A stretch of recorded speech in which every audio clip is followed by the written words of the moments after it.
What do you think of the Genshin's GameSpot interview? I think it was very expected, yeah? If you had been watching my stream for a while, which I think you didn't, I've been saying whatever they said in the interview. For those people who watch me would be like, yeah, that's what Tenha said before. But overall, I think it is now okay for them to like give us maybe a little bit more resin. Like even 20 is okay. Like don't decrease the time it takes for them to replenish, because getting the full resin in 24 hours is actually great. Because, you know, you'll be busy. Sometimes you would get on Genshin Impact a little bit later or maybe earlier. But 24 hours is very, very balanced. But instead, I want them to give us like more incentives for logging into Genshin Impact every day. For example, a lot of you guys who actually had been farming for artifacts in Genshin Impact, you probably have thought, what the fuck, man? I've been wasting my resin. I don't get anything useful, right? There are people like us, like a fucking loser, who plays Genshin Impact every fucking day, waste our resin into artifact domain and be like, oh, preach, let's go! As if you're like in casino or something, and then we get nothing, right? That helps us feel the burnout of Genshin Impact. The reason why Genshin Impact is still popping off is because there are a lot of us who plays Genshin Impact, and when we don't have resins, we do our things, we often check our Twitter, we check YouTube. Whenever there's something new, we share it to our friends. We're just like, yo, there's a new character coming out and she's got big boobs. Well, jokes aside, there's a new character coming out and she's really cool. And then we show them all those characters, we share it around, they get views, they get tractions. It is why they're making a lot of money, which is why I think it is okay for them to actually give us a little bit more incentives for playing Genshin Impact every day. If they decrease the amount of time it takes for us to get our resins, to be fair, I don't think that's very healthy, because we have our life now. You know, there's still pandemics going on, but we go to school or work. When we are done, we come back and play Genshin Impact. And that is around 24 hours if you actually follow your routine a lot. But then it would feel bad if you always get capped, right? I think it would be better if Genshin Impact does one of the followings. 1, give us extra resins for doing commission quest. To be fair, those people who make money don't really care about commission quests, right? It's not so much. F2Ps, they're very valuable. If they even give us like 20 extra resins from commission quest, I'm fine with that. I think people would be fine. Although people would make fun of that, maybe if you don't want people to make fun of that, then we can just go with 60 resins perhaps. For those people who spend their time playing Genshin Impact a lot, maybe give them a reason to actually grind in the game. For example, for killing monsters, we get more EXPs, we get more Moras, or even we get AR EXPs. Even 1 is fine. You know what I'm saying, right? Anything, any incentives for us to do anything in Genshin Impact, it will make us feel like we are actually valuable. Because if they bring some positive change for F2P, small spenders, or even for whales, that means they care about us, right? What do people say when you spend 4 or 5 hours in Genshin Impact? Now they make fun of you. Before they were like, wow, you're insane. Now we're just like, you fucking loser. We don't want to hear that. I will be fine with people making fun of me for playing Genshin Impact for 4 hours or 5 hours. As long as I'm leveling up faster, as long as I'm getting our character EXPs, or as long as I'm getting more Moras. And then because if we give too much for killing monsters, it would be weird. So why don't we make it like you get this bonus when you're killing monsters in your world. Other people's world, you don't get the bonus. And also, if that's not so fair, we can make it as for those people who doesn't have time to grind in Genshin Impact, maybe we can finally copy some of the things from the game that copied Genshin Impact. Let's say you didn't grind in your world, and then like they would give you like percentage of the maximum Mora or maximum character EXP you could have gotten as a male. That could be nice. I don't know. People might be just, you know, abusing that, but hey, for those people who play games every day, it would mean a lot. It would mean a lot, man. If we can level up our characters by killing monsters on the field, I think that's gonna be another fun for us to do. Like for content creators too, and for you guys as well. The full F2P people can also level up their characters to level 90. I've seen people just leaving their character on at like level 80 out of 90, and they've been there forever. Because for one monster you kill is like, what? It gives you 10 EXP, and you need like... How much EXP do you need? Okay, 86k for level 55 to be level 56. So let's say you get 10 EXPs. That's 8.6k monsters. Let's say it's 20. That's 4.3k. I would say that's a lot. I wasn't trying to praise Genshin Impact either, but the more gacha games I try to compare with Genshin Impact, the more I fall in love with Genshin Impact, man. But then again, if you do feel the burnout, you should feel free to just you should take a break.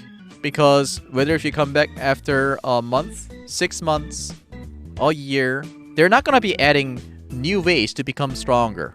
Okay? They're not gonna give you like exclusive equipments where you have like extra fucking artifacts. From 5 you now have 6. They're not gonna have that. You probably didn't notice that. You might be thinking, oh, that's fucking boring. But have you ever experienced this from a different gacha games? You quit for a year, you come back, there's like 5 more equipment slots. You're just like, what the fuck is this? And then you have no idea what the fuck is going on. And then they say, oh, that one, you gotta spend money. You're like, what the fuck, man? And you end up spending like $20, $50, $100. You're fucked, dude. Once you start spending money in a PvP gacha game, you are screwed. Because you kind of feel like, oh, maybe I want to hit the first. But dude, the first guy probably spent a lot more than you ever will in other gacha games. They're just different people, okay? They're people who gets bored and just starts like spraying money out in the field, okay? There are always bigger wheels than you. And then here's another thing that I really want.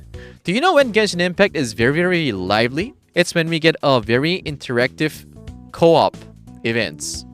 So we haven't gotten those co-op events for a long time. Like, we know what we love.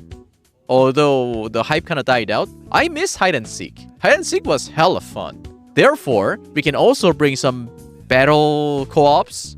Like, you know, I don't know if you guys would like it, but Vega Bounds. You know, if you actually want people to watch streamers, then you can probably bring that back so that people will be co-oping. Maybe not just content creators, maybe people would get together with their friends and try to beat the stages together, right? We can have a very fast rotation of those co-ops non-stop, especially when there's a filler patch.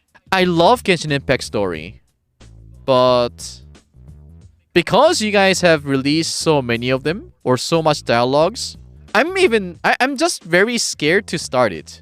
Like, I'm fine with just spending 2 or 3 hours just sitting down and doing quests, but if somebody comes along and say, dude, this Archon quest takes 7 hours, I'm like, holy shit. I don't even know where to get started. I mean, I'm very happy. I'm very happy that we've got contents. Like, seriously though, there's nobody who says, oh, Genshin Impact sucks, dude. There's nothing to do in this game. Fuck this game. Nobody says that. All they say is, what the fuck, man? So much to do. Holy shit. Anyways, I'll tell you one story. I used to have a job, a very busy job that everyone wanted to get in South Korea.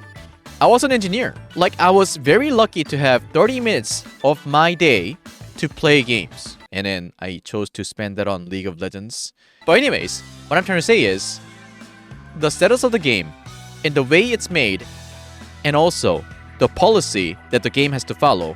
This game is from China, right? And then if you were aware of what they were doing, then there was no choice for MiHoYo but to make it like this. But also, that was the reason why it became very popular, right? I used to play some shitty gacha game from South Korea. They're always pay to win. You should definitely avoid playing South Korean gacha games. They're like, they tried to copy better model. They tried to copy this business model from Japan, the Japanese gachas, and then they just tried to make money, you know? And it was quite sad to see the world going down with this downtrend of just making gacha games just to make money. Yes, if you spend like years and years making some great MMORPG and you just watch it die in within 2-3 months. So it was very natural for all the gaming companies to incline into making gacha games a lot more than just, you know, quality games. Look what happened to Blizzard. There had been some incidents, but they have gacha games. Blizzard, why? They were my heroes, dude. Long time ago, if somebody says Blizzard is making a new game, I'm like, shut the fuck up. Take my money. I don't even need to know what the fuck that is, but they're taking my $100. That's how good it was. That's how famous it was. They were so well known for making quality games. Now I'm just like, anyways, I want everyone to be happy. Okay? Because you guys are the reason why Genshin Impact is still famous. I bet you anything that even if you quit Genshin Impact within like next few months, you would come back. Because you would hear somebody yelling, "Oh my god!" And you'd be like, What happened? What happened in Genshin Impact? Right? I'm gonna have to say, this game was like the best single-player gacha game. I'm okay with what they have.